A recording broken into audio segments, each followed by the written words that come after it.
Hey everybody, this is the Advanced Algebra Trig Pre-Calc A1 video on radicals and rational expressions. Okay, get rid of that sheet of paper. Now, we're going to go back and forth between the P's and the A's because those are all review topics. Okay, so radicals are like square roots. So if I have something like this is the square root. All right.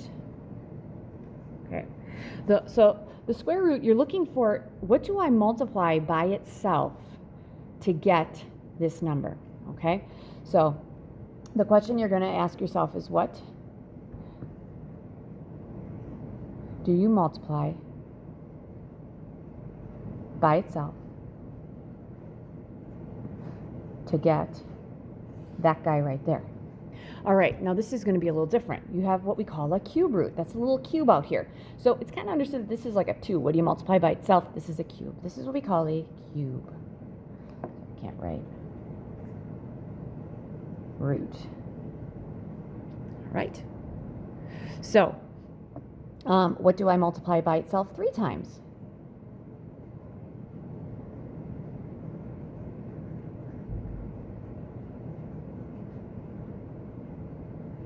To get that number right there. All right, and then we could go 4th or 5th. We'll actually go 5th sometimes, but the 4th root, this is your 4th root. And what that means is, what do I multiply by itself 4 times?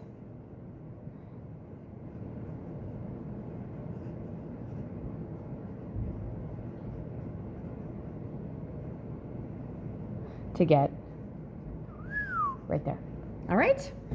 So we're going to simplify a couple of these, you guys. And I have a lot of examples.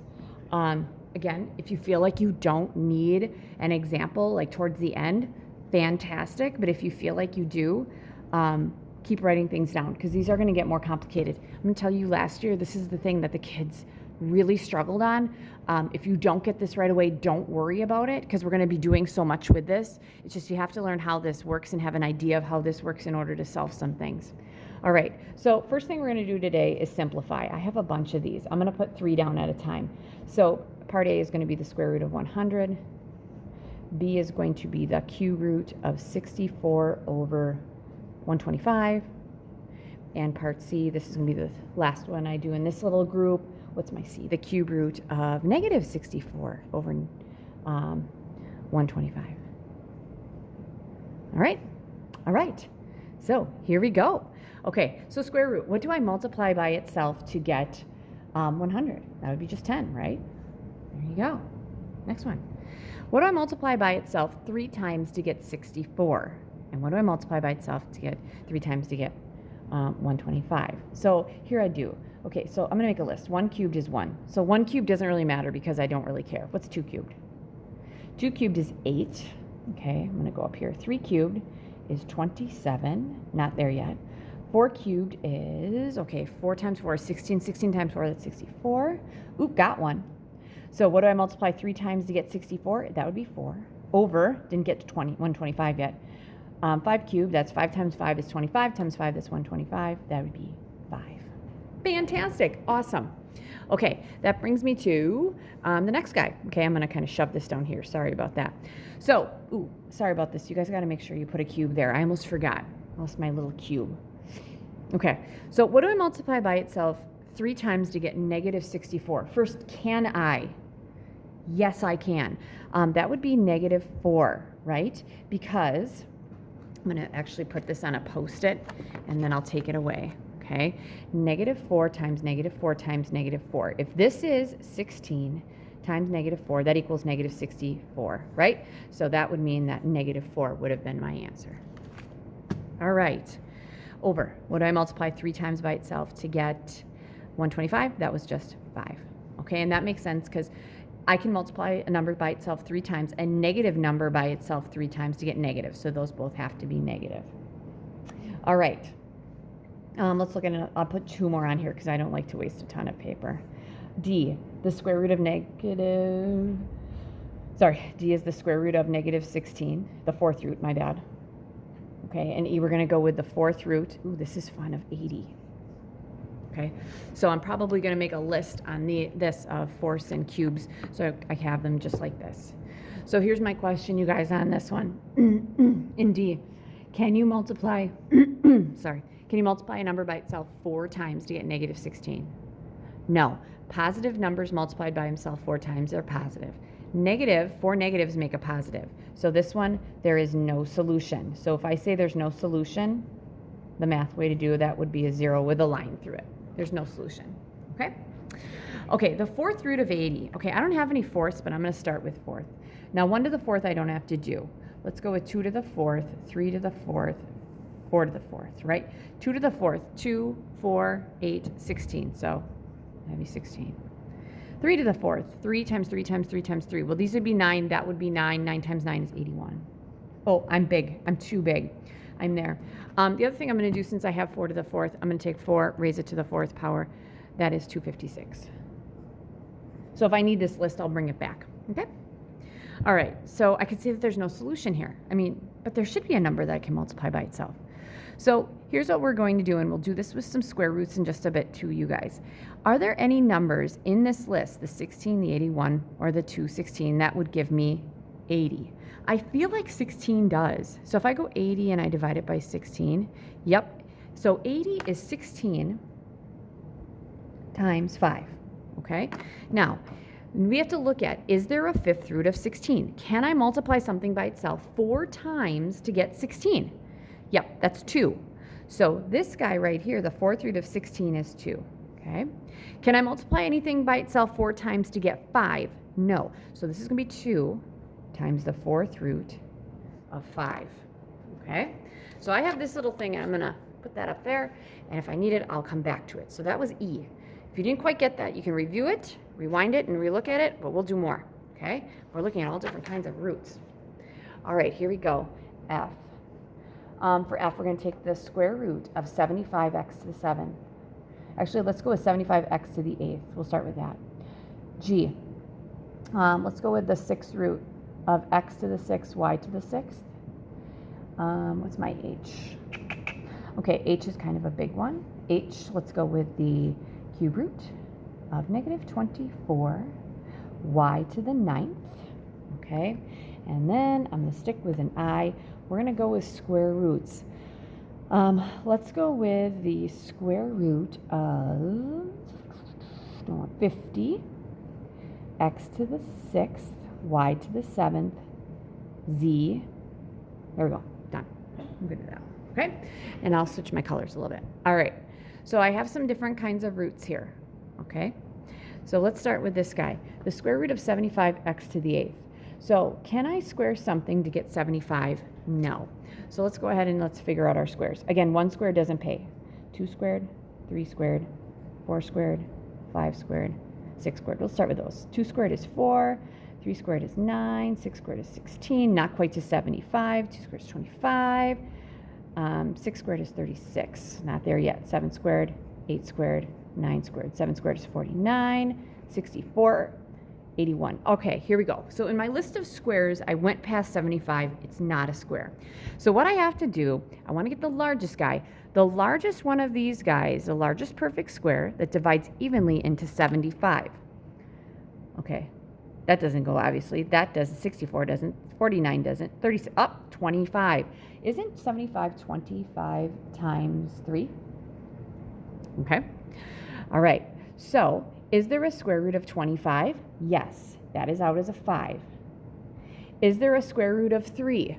No. So it's going to stay in there, a square root of 3. I'm leaving a little blank here in case there is some x there. All right. So here's my next question, you guys. What do I square to get x to the 8th? Well, wouldn't that be x to the 4th? Okay, because it's squaring because that's a square root. So x to the 4th squared gives me x to the 8th. That's why it's x to the 4th. It's 5x to the 4th times the square root of 3. All right, and you'll kind of see a pattern soon. So I got this list. I'm going to put this list on my desk above my list of fourths. All right, the 6th root of x to the 6th, y to the 6th. The 6th root. So I'm looking for what I multiply 6 times by itself to get x to the 6th. Can I? Yeah. Don't I multiply x by itself 6 times to get x to the 6th? And what do I multiply y by to get y to the 6th 6 times? Wouldn't that be y? That's it. Done. Pretty easy. Pretty simple. All right. Next one. Okay, so here's what I do with my negatives. The cube root of negative 24y to the 9th. So when I get negatives, you guys, I just think to myself first, can I do this? First, yes, I can. My answer is going to be negative. I can take a negative. Okay, so I can take a negative out of this. All right, do I have a list of cubes? I don't. I think I had it on my paper before, but I don't have it on a Post-it. So let's make a list of cubes. 1 cube doesn't pay. 2 cubed, 3 cubed, 4 cubed. I feel like that'll get me to 24. 2 cubed is 8, 3 cubed is 27, 4 cubed, that's 64. There we go. Okay, so these are not 24, okay? All right, so let's see here. Which one would I use? Okay, well, 64 doesn't go into 24. 27, obviously. Does 8? Yep, 8 does, okay? So since 8 does, I'm going to break this guy up into a -8, and this will make sense in just a second.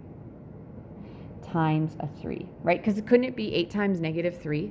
But it's going to be -8. And that's because what do I multiply by itself 3 times to get -8? That's -2. -2 times -2 times -2 is -8. Okay? You do not want negatives in the radical. That's why the 3 is going to stay positive. Can you multiply a number by itself 3 times to get 3? No. So we're going to have the cube root of this 3 stays put. Okay, next one. What do I cube to get y to the 9th? Wouldn't that be y cubed? So the question is, what do I cube to get y to the 9th? Well, wouldn't I have to do a y cubed? So that's y cubed. So I have -2y cubed times the cube root of 3. There we go. Okay, so this little list, I'll add to it later if I need it. There we go. Next, the square root of 50, x to the 6th, y to the 7th, z. So you guys should know perfect squares. Is 50 a perfect square? No. What is the largest perfect square? And if you need to look at your list, what's the largest perfect square in here that divides evenly into 50? That is 25, right? So 50 is going to be 25 times 2, all right? So is there a square root of 25? Yep, that is out as a 5. Is there a square root of 2? No, not one that I can find in my head. So we're going to have a square root, and the 2 goes there, okay? And on the outside, numbers first, variables next. Inside, numbers first, variables next, all right? Now this guy here, we're looking at square roots, right? So I'm thinking, what do I square to get x to the 6th? Well, wouldn't that be x cubed? Yep, so that's out, x cubed. All right, next one. This guy we'll put right here. What do I square to get y to the 7th? Well, I can't, right? I can't. But can I take y to the 7th and make it y to the 6th times y? All right. In that case, you guys, wouldn't that be, what do I square to get y to the 6th? That'd be y cubed, right? And then I need a y here, okay? So what do I square to get y to the 7th? Well, I could take a y cubed out, right? Because I could take this guy out, but there's a y left in. And can I square something to get z? No, z stays in.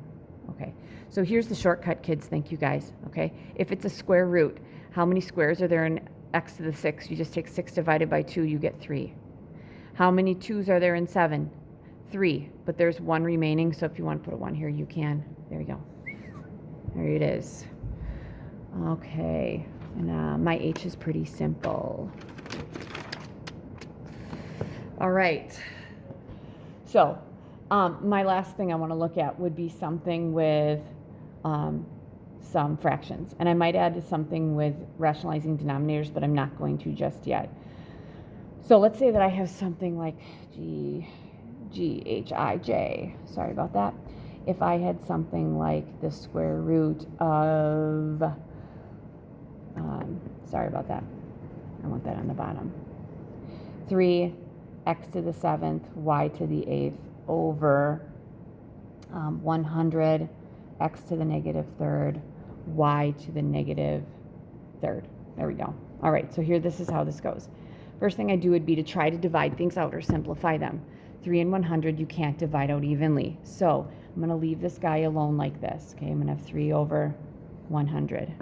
How do you make a negative exponent positive? You flip it up, x cubed. Wouldn't that be x to the 10th?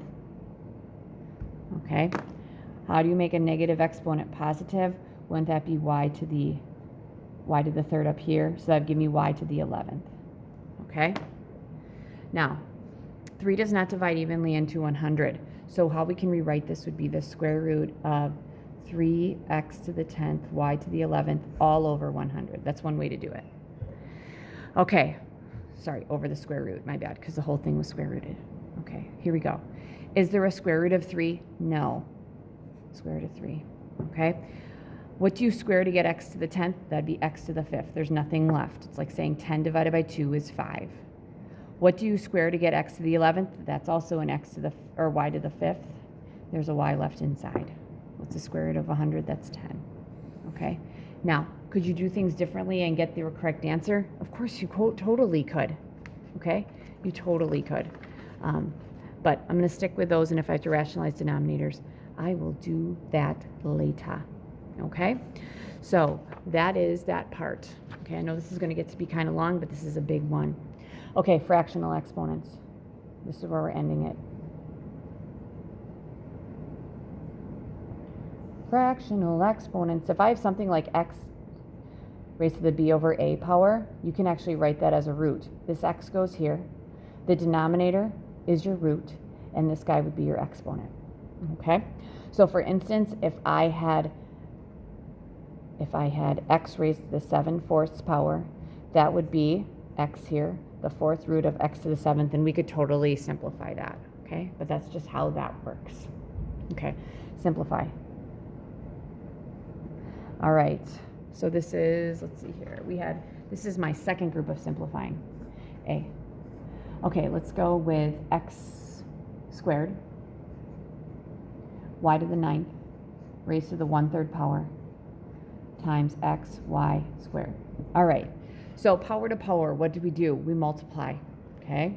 So this guy here is going to be x to the 2/3. 2 times 1/3 is 2/3.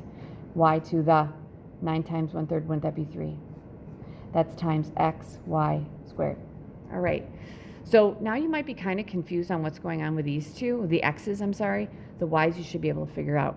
So the y's, that's easy, because y cubed times y squared, that'd be 5y's, right? Y to the 5th. You add them, right? So this is 1x here. So that'd be x to the, what's 2/3 plus 1? Wouldn't that be 1 2/3?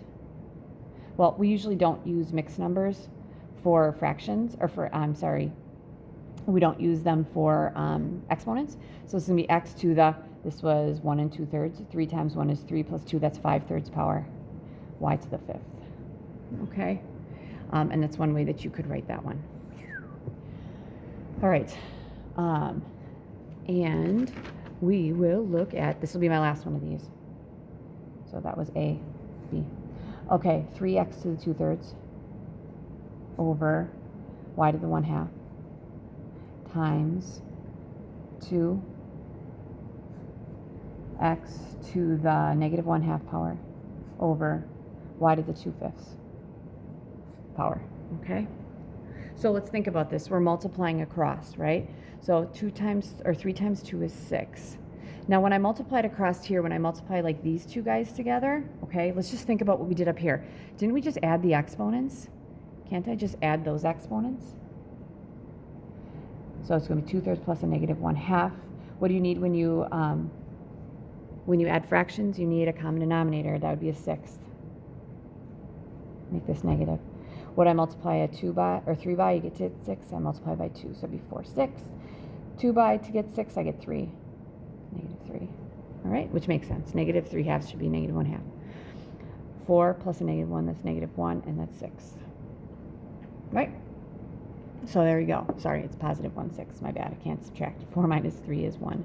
So it's going to be 6x to the, we found our power to be 1/6. Okay, and I'll do the y's down here. Again, if you're multiplying, what do you do with the exponents? It's going to be y to the, we're going to add them. 1/2 plus 2/5. The common denominator would be 10, right? When I multiply 2 by to get 10, we'd have 5 over 5. That's 5/10. When I multiply 5 by, it's 2 over 2. That's going to be 4/10. That's 9/10. All right. And so that would be it. And there is a way for us to rationalize that denominator, but that is a lot to do in one day, you guys. All right, I'm going to end with some fun things here, some more simplifying. Here is a C. So for C, we're going to take the square root of 75 plus the square root of 48. D, we're going to take 2 times the square root of 80. This is going to be a good one. Minus the square root of 125.